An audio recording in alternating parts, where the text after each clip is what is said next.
Hello, everyone, and welcome back. It's Dave, and this is probably the most excitement I've had out of all the video, the 100 plus videos that I've put on my channel. This is probably the most excited I've been, um, at least that I can remember.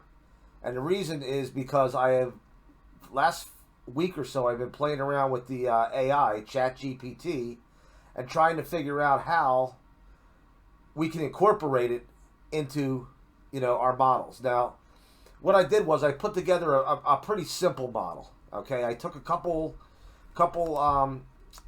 factors from the matrix system, the target rating, the ability rating, and then I took a couple factors from the progression model, the early rating and a late rating.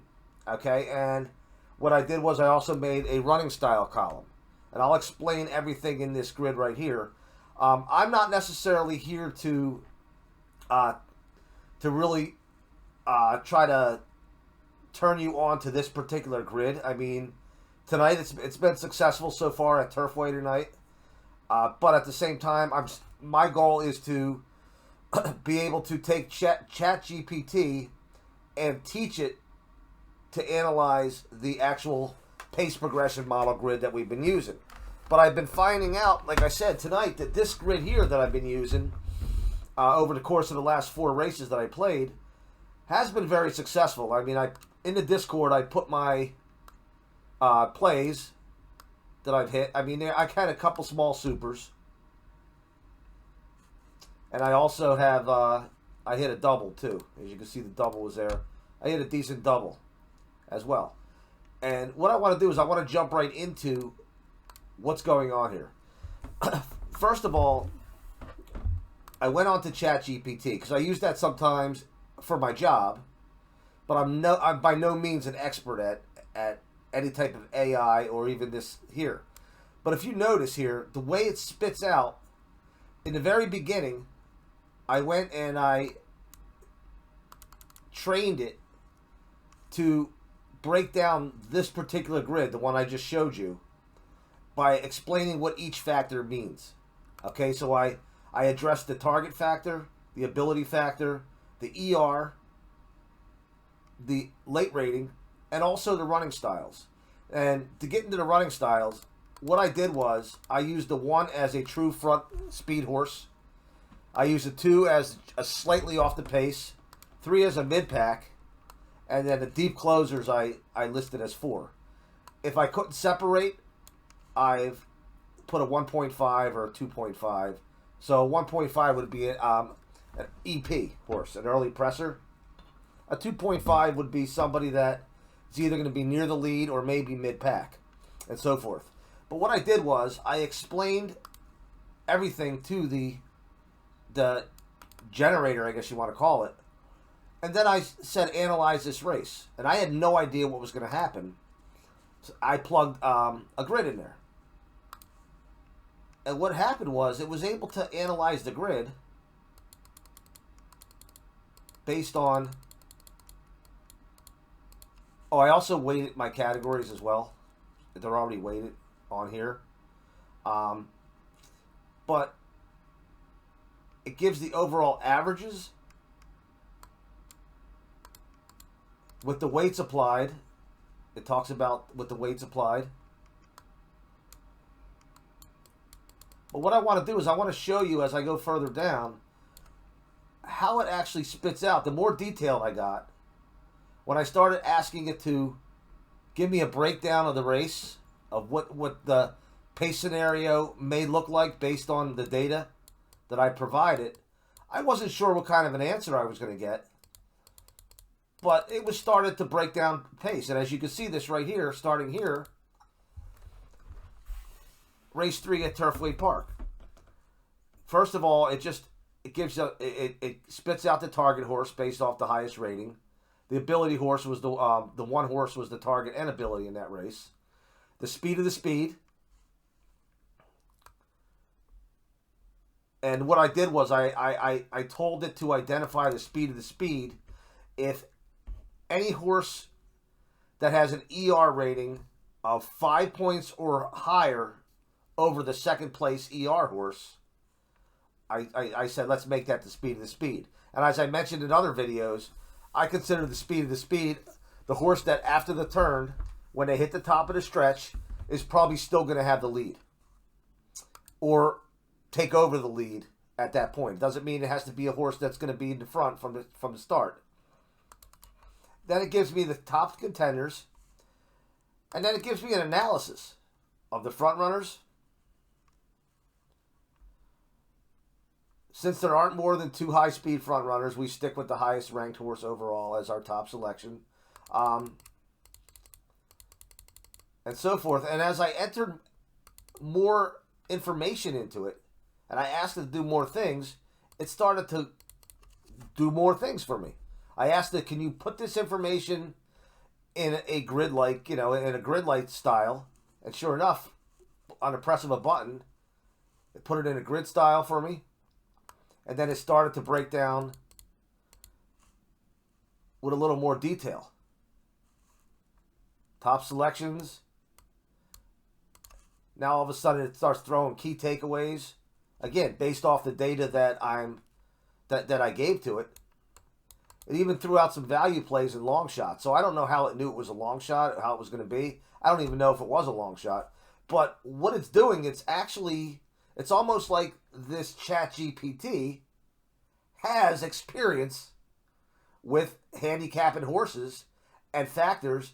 I even asked a question out of curiosity, and I don't know if I'm going to be able to find it in here, but I asked a question, what else can I add to the model to improve it? And I can't find actually where I did that. Let me just keep scrolling down. And it literally gave me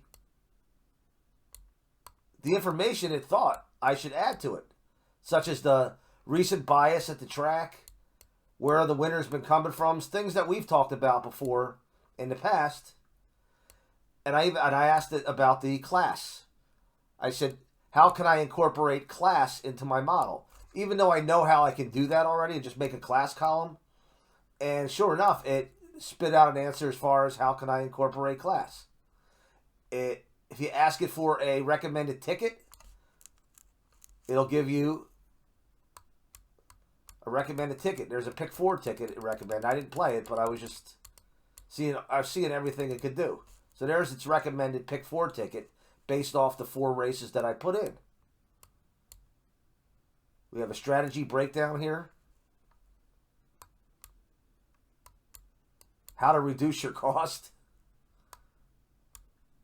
So it tells you to reduce your cost. It recommends a horse that it recommends to take out of the ticket. And if I could get down further, because I want to go to the grids in a second here. So if anybody's interested in playing around with this particular grid that I'm using. All right, here we go. The question was, can you make any recommendations on my current model? It says your model is strong and has a solid foundation for evaluating contenders in each race. You're effectively combining speed, stamina, da-da-da-da-da. However, I have a few recommendations that could refine it further and potentially improve accuracy. Adjust weighting for different track conditions. Like I had told you, I have my factors weighted already. Fine-tune the running styles. Right now, running style is a classification factor, but it can be weighted more dynamically based on the field composition. Now, this is interesting. Early versus late speed differential. It's telling me to take the ER, early rating, minus the LR. And if it comes out on the positive end, it's a strong early speed horse. Comes out on the negative end, it's a late runner. And the closer to 0, we're looking at a balanced runner. Okay, sorry guys, I had to pause for a second. I actually forgot where I was, but what I'm going to do is I'm going to jump right into the process itself. And again, I'm just using this particular grid, so I'll be able to whip through these quick, and I'm going to actually play this race as well. But before I do that, what I want to do is Turfway 7 did not go off yet. So what I'm going to do is I'm going to throw the information, and this is how easy it is to do. If we're using our progression model, you know that a good chunk of time is used coloring in, painting the grid. Blue for the top rating, yellow for the second.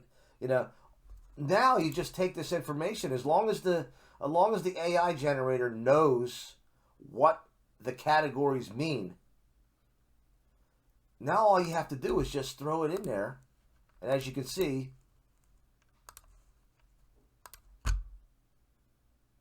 within a push of a button, it analyzes the race. And I even incorporated that EL differential I was talking about. And as you can see, what's happening here, it's subtracting the late rating from the early rating. And it's coming out with pluses and minuses. In this case, every one of them is a plus. So the one that's closer to 0 are going to be more of the mid-pack. The one that's higher positives, more in front, and so forth. But as we go down here, it's telling us the expected race shape and analysis. And I didn't even ask for this. I didn't ask it to, can you tell me what the race shape is going to look like? I just pretty much said, can you give me your top 4 contenders based off the model? And it goes above and beyond as far as giving it the selection. So its selections, it's even offering up a superfecta play here too. It likes the 4 and the 8. What were the top 4 right here? 4, 8, and 3 in this race. And then the value play is a 5. Now we'll see what happens in race 7. If you want to check out Turfway 7, if I end this video before it goes off, we'll see how it does. But again, I'm not here to really boast about this particular model I'm using, this grid. I wanted to start with something very simple until I got used to the AI. Now I'll eventually make another model, AI model, where I get into our pace progression grids and I explain what each one means. And ChatGPT allows you to save over here. It saves them on its own. So once I X out of this, when I log back in again, this same conversation is going to be here, and I can just continue with it if I want to use the grids I'm using now. But let's take a look at Turfway 8 and what I'm actually doing here with the 8th. Let me put this over here, do my split screen. Alright, so here I'm doing, and I'm not going to go over the calculations on how to do them. Okay, it's in both the pace progression model, the tutorial, the digital tutorial. It's in the book, and it's also, if you have the matrix system, which I think some of you do, you'll be able to see how to figure out the target ratings. So what I'm going to do is I'm just going to go and show you what I'm entering here. This is a mile race.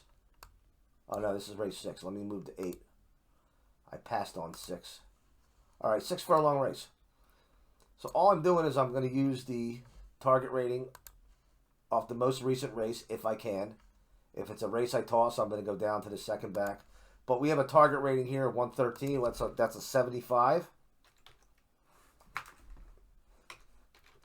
And then we have an ability rating of the best race right here, 15-16, of an 84. Now we go back to now we're focusing the rest of these factors on this recent race, the race I pulled my target rating from. We have a early rating off of 44 or 46 as a 90, and we have a late rating, which is the final fraction converted, 14, 27. A 27 off of 22 is actually a 75. So for this particular model, I'm not using any other BrisNet factors. I'm not using the pace numbers. I'm not using the race shape. I'm just using straight up raw fractions converted. And then the running style on this horse, it's listed as an E. But because of what I'm seeing here, I'm gonna make it a 1.5, or actually I'm gonna make it a 2 instead of a 1.5. Now I go down to the 3 horse. And I'm not liking what I'm seeing here. But at the same time, I'm thinking this horse here, class-wise, no, it's a 62.5, so it's the same. I'm going to toss this 3. I'm not liking what I'm seeing here out of this 3. Or the 2, I should say. Sorry. Wait a second. What did I do? The 1 horse is a scratch. I'm sorry. So that data was pulled off the 1. I'm going to toss this 2. And I'm going to move down to the 3 horse. And I'm only going to do a few more here so you see where I'm getting my data from. And then when I've finished them, I'll throw it in the generator and I'll see what it comes out with. And you guys can follow along. So we have a target rating of a 71, an ability rating of a, coming off 2 back, would be a 75. The early rating is an 87. The late rating, final fraction, 13.2, 27.1. That's a 74. And his running style would be, I would give him a 1. Because his best 2 races here were races where he was on the lead, so he's probably going to look for the lead. And I'll do 1 more. So we're going to go off the 6 furlong race. Target rating, 113. It's a 75. Remember, we're using the PP generator, so this is not the horse that's on the lead or won the race. This was, I have the option set for show the actual horse's fraction, so I don't have to worry about adjusting for lengths behind or lengths gained. So we have a 75 ability. The rest of these races were at a, well, not the rest of them, but the ability rating would be off of this 1 mile race, because remember, we use a 110 for a standard at a 2-turn, and we use actually it was on turf, so I'm not going to use that. I'm going to use one of these, which would be off of a 110. That would be an 84, a 113 and 1. And we have 87 again. And we have a late rating of a 13.2, 26 and 2, which is a 78. And running style would probably be between a, looking at these last 3 races, I'd probably give this horse a 3. All right, I'm going to pause. I'm going to finish this up. Okay, so the grid is finished here, guys. And now all I'm going to do is I'm going to take it. I'm not even going to worry about looking at these numbers. I'm going to copy it. I'm going to throw it right in here. And it already knows what I want it to do with it because, again, it's been using the same model now. And I just hit go. That's going to analyze it for me. Turfway 8 gives me a grid breakdown. Tells me the running styles based off of the differentials that it recommended that I use. And it talks about the race shape. It's expected an early speed battle. And as we move down, gives me the final recommended selections. 6, 5, 4, 7. It's most likely winner. It's saying it's the 6. And again, this is all based on the data that you're providing it, okay? So, I mean, if you're not providing this data and you didn't tell it what you want it to do early on, it have no idea what you're talking about anyway. It might be able to decipher a little bit, but there would be too many unanswered questions. So the most important thing is you have to be able to make sure that you give it clear instructions in the beginning. Explain what your factors mean, such as ER and LR, and what you want it to do with them. For example, I asked it to average them all out using weights. Okay, so I weighted the target rating of 0.30. The ability rating was rated at 0.25, and so forth, so that it came out to 100. If you're not familiar with that, I'd be glad to email you the directions that you can throw in there. You can just copy and paste them.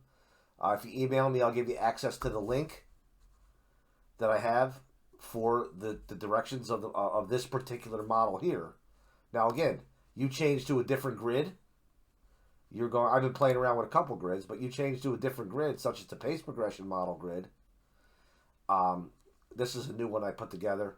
I'm trying to cut corners a little bit so we can take some work off our plate.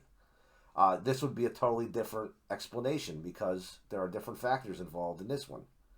But for this particular grid right now, if anybody's interested in playing around with the ChatGPT, I'll send you a document where you could just copy and paste it right in the beginning, and then you could start throwing your grids in. If you're interested, I'll also send you a link to these grids as well. Being that I did a video and I showed you exactly what information I'm putting in these grids, and then we can see where it goes from there. As I create AI models for the other grids, I will update you guys with the videos. And again, if you are a holder right now of the pace progression model, I'll gladly just email me at thoroughcapping@gmail.com, and I'll just go and I'll send you the instructions. So what I'm saying is you're not going to have to worry about starting and putting in what the factors mean and what you want to do with them. I'll have that done for you already.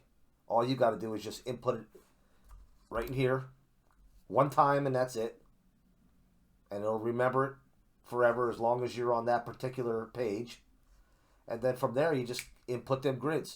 Race 1, race 2, race 3, so on. And it'll spit out exactly what it's spitting out to me. I think that's pretty much it for this video. It's been long enough. We have going on 22 minutes right now. So please email me at thoroughcapping@gmail.com, and make sure you use the email that you used when you purchased the what do you call it, the tutorial, and I will make sure that I go and send you the information that you need. All right, thanks for tuning in. Talk to you soon.